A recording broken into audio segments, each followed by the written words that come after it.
वास्तथा स्मृतिगिरो यमचिन्त्य शक्तिं सृष्टिस्थितिप्रलयकारणमामनन्ति तं श्यामसुन्दरमविक्रियमात्ममूर्तिं सर्वेश्वरं प्रणतिमात्रवशं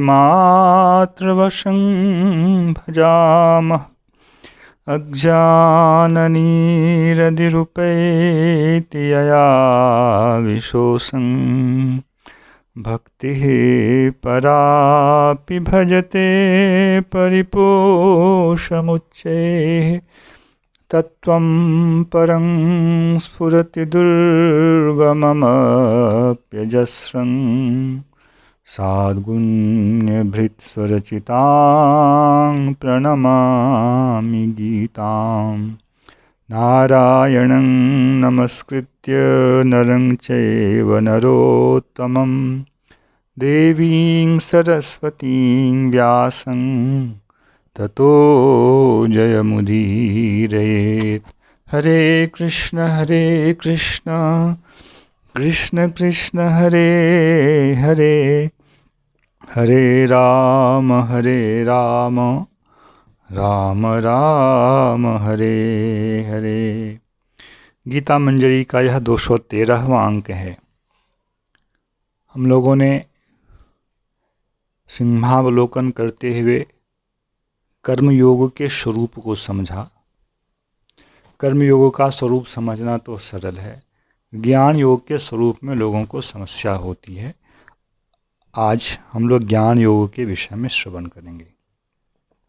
जैसा कि पहले कहा गया, कर्मयोग का लक्ष्य है ज्ञान को उदित कराना, और ज्ञान का उदय तब होगा जब चित्त की शुद्धि होगी।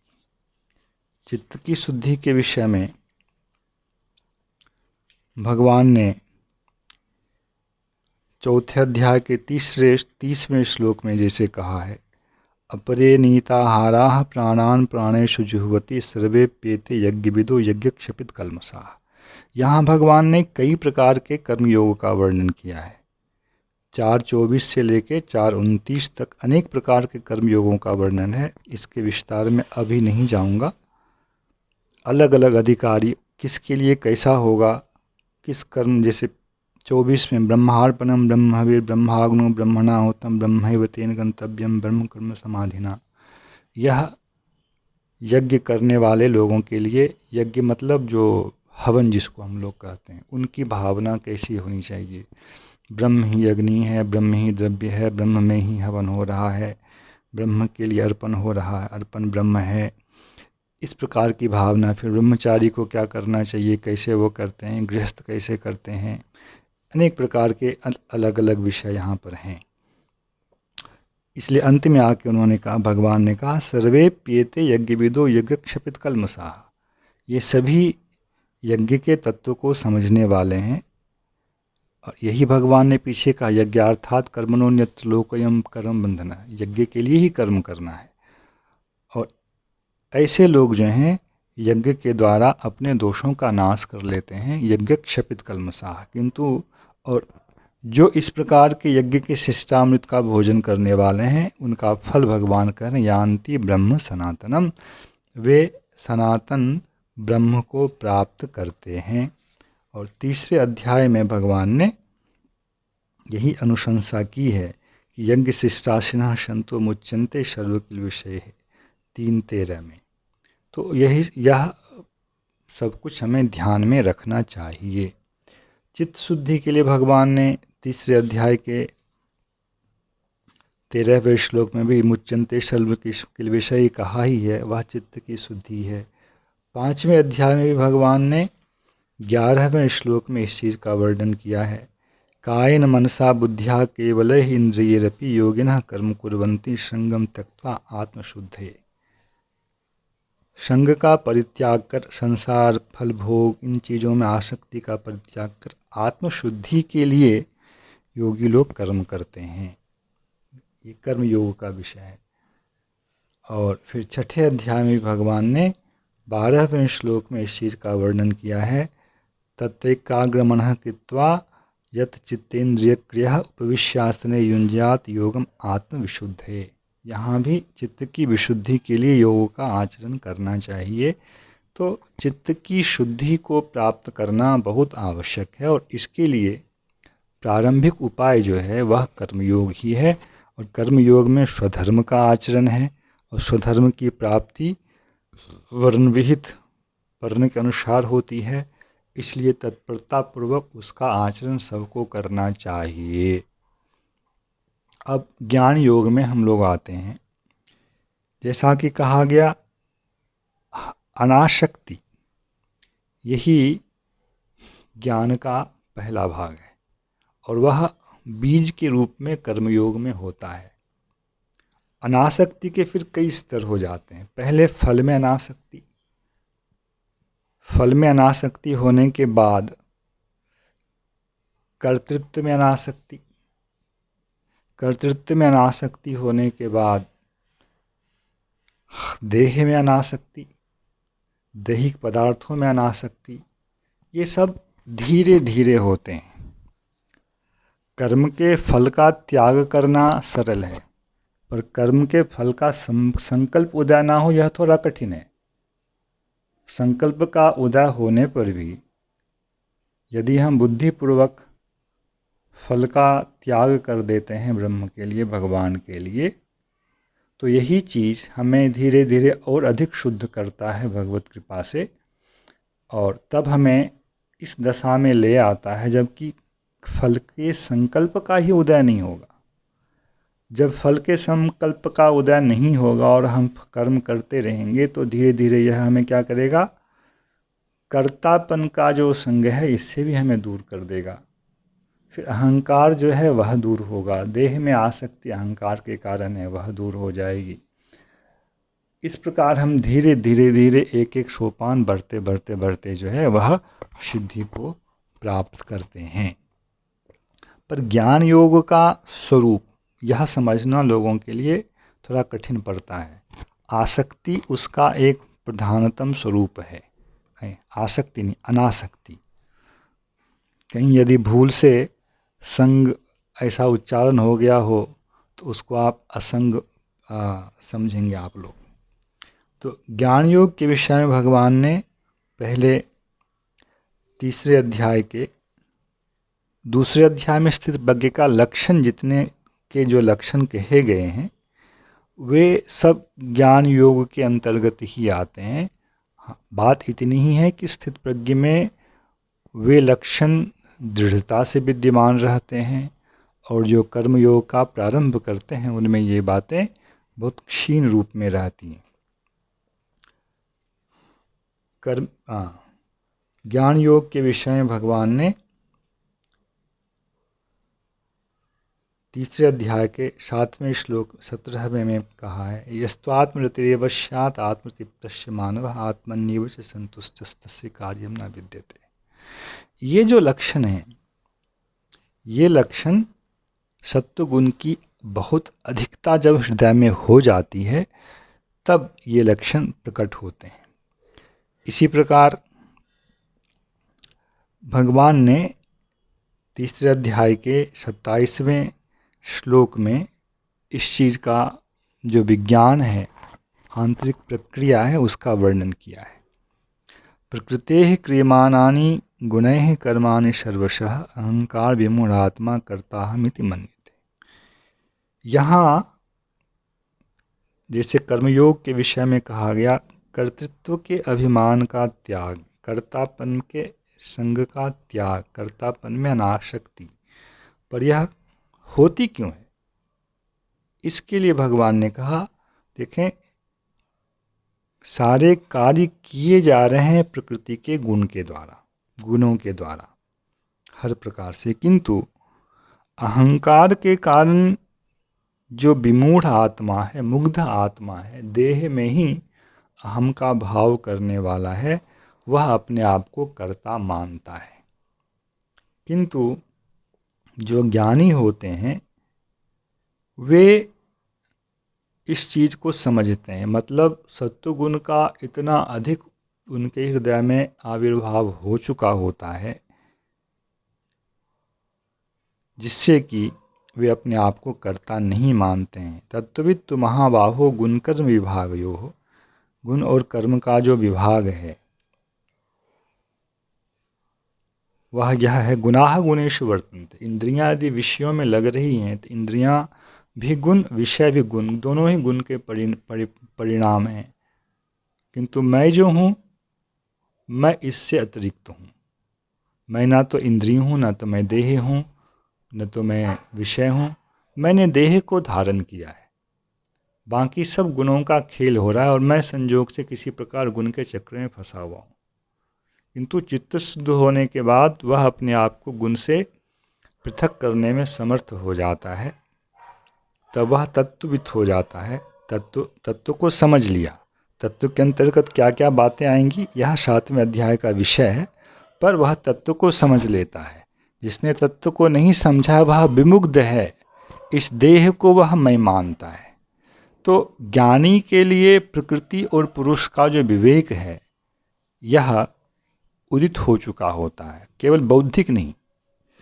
ज्ञानी जो पूर्ण स्थित प्रज्ञ हो जाता है उसके लिए मैं क्या हूँ, प्रकृति क्या है और ब्रह्म क्या है, तत्पदार्थ, त्वम पदार्थ और इदम पदार्थ, इन तीनों के तत्व का उनको बोध रहता है। इसलिए वे किसी भी प्रकार इनमें आसक्त नहीं होते हैं, किंतु जो प्रकृति के गुणों से मुग्ध होते हैं, प्रकृति गुण सम्मूढ़ा सज्जनते गुण कर्मसु, गुण के जो कार्य हैं, इंद्रिय विषयों में लग रहे हैं, ये गुण के कार्य हैं, इनमें वे आसक्त हो जाते हैं और फिर उसका फल प्राप्त करते हैं, कार्य कर्म का।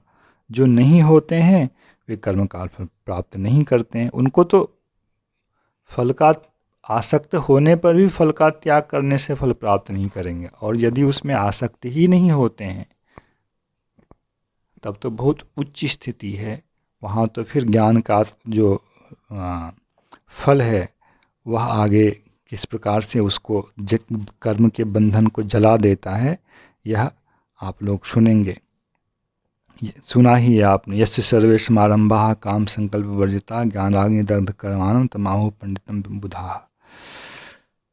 तो ज्ञान योग में असंगता, प्रकृति पुरुष के विवेक का अनुभव, पुरुष दो प्रकार के हैं, तत्पदार्थ और इदम तत्व पदार्थ। प्रकृति हो जाती है इदम पदार्थ।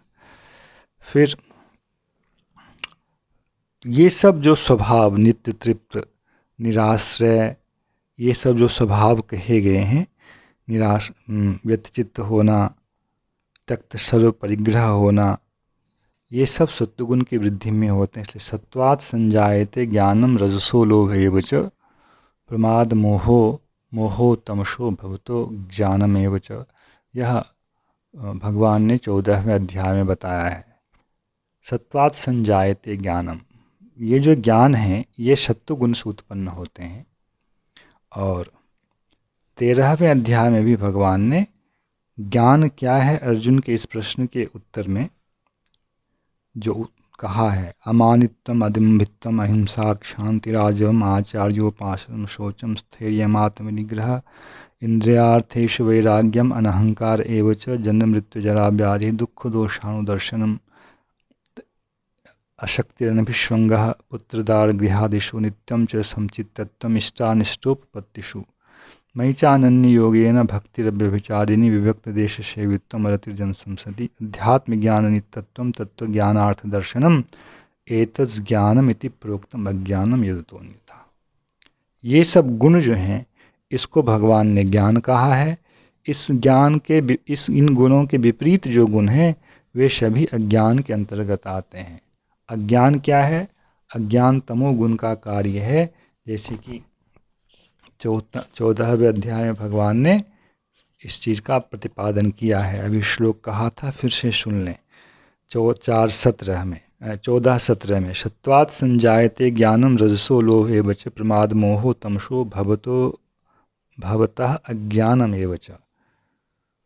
तमोगुण से प्रमाद और मोह होते हैं और अज्ञान भी होता है। तो सारी कथा जो है वह गुणों का खेल चल रहा है, और उस गुणों के खेल में जीवात्मा अपनी एक गलती से फंसा हुआ है।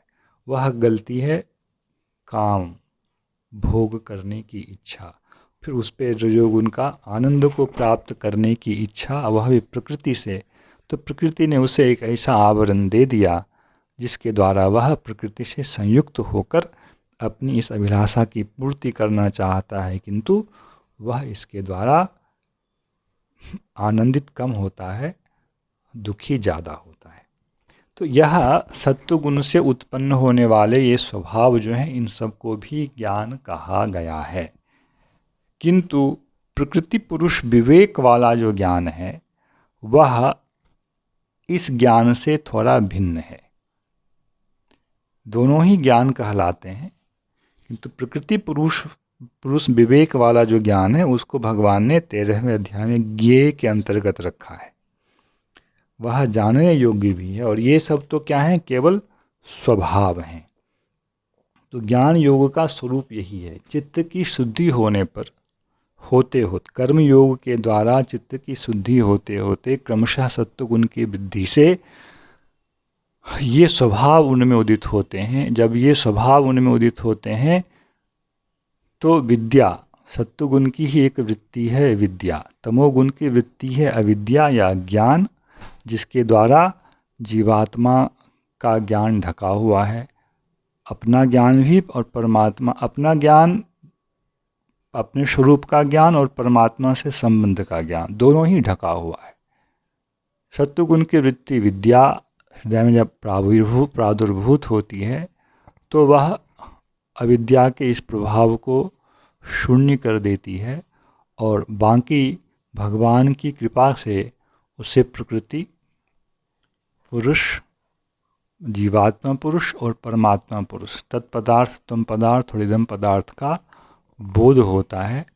तो तत्पदार्थ तम पदार्थ इदम पदार्थ का जो पारस्परिक संबंध है उसको भी ज्ञान कहा जाता है। और जब भगवान ने 5वें अध्याय में ज्ञानी के लिए कहा है, 6ठे अध्याय में, ज्ञान विज्ञान तृप्तात्मा कूटस्थो विजितेन्द्रियः युक्त इत्युच्यते योगी समलोष्टास्म कांचनः। यह ज्ञान विज्ञान जो है स्वभाव वाला ज्ञान विज्ञान नहीं है, तत्व से संबंधित विवेक है, ज्ञान है, जिसका वर्णन 7वें अध्याय में भगवान करेंगे। असंगता के साथ साथ समता का भी बहुत महत्व है, और ज्ञान योग में बार बार भगवान ने इस चीज़ का स्मरण किया है। जैसे इसी श्लोक में समलोष्ठास्म कांचन भगवान ने कहा, 6ठे अध्याय का 8वां श्लोक। फिर सुहृन्मित्रार्युदासीन मध्यस्थ द्वेष बंधुषु साधुषु च पापेषु संबुद्धिर्विशिष्यते। यह 6ठे अध्याय का 9वां श्लोक है।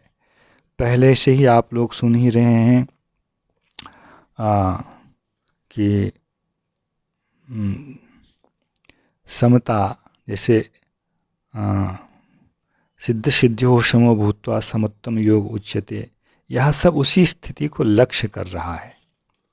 भगवान ने 5वें अध्याय में भी, जहाँ ज्ञान अज्ञान का वर्णन है कि अज्ञान के द्वारा जीवात्मा का ज्ञान आवृत है जिससे वह मोहित हो रहा है 5:15 में, और ज्ञान के द्वारा जिसके अज्ञान का नाश हो चुका है उनके लिए आदित्यवज ज्ञानम प्रकाश्यते तत्परम। वह ज्ञान जो है सूर्य के समान ही तत्व को, परम तत्व को प्रकाशित कर देता है।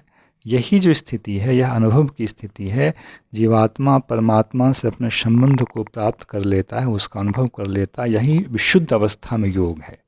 कहीं समत्व को भी योग कहा गया, कहीं समता को भी योग कहा गया, किंतु वस्तुतः ये उपाय रूप योग हैं। ये अनुभव, ज्ञान का अनुभव है, किंतु मुख्य रूप से योग का अर्थ यही होगा, प्रकाशयति तत्परम। वह ज्ञान उस परमात्मा को, परम तत्व को प्रकाशित कर देता है। उस समय जो जीवात्मा का परमात्मा से अपना नियत संबंध है उसका अनुभव ही शुद्ध योग है। और ऐसे ज्ञानी तद्बुद्धयः तदात्मानस्तन्निष्ठास्तत्परायणाः गच्छन्ति पुनरावृत्तिम ज्ञान निर्धूत कल्मषाः। ज्ञान के द्वारा इनके सारे पाप नष्ट हो जाते हैं। परमात्मा में ही बुद्धि होती है, उनमें उनका मन होता है, उनमें उनका चित्त होता है, वे उनके ही आश्रित होते हैं। यह ज्ञानी का लक्षण है, जो कि कर्मयोगी के लिए प्रारंभ में नहीं होता है।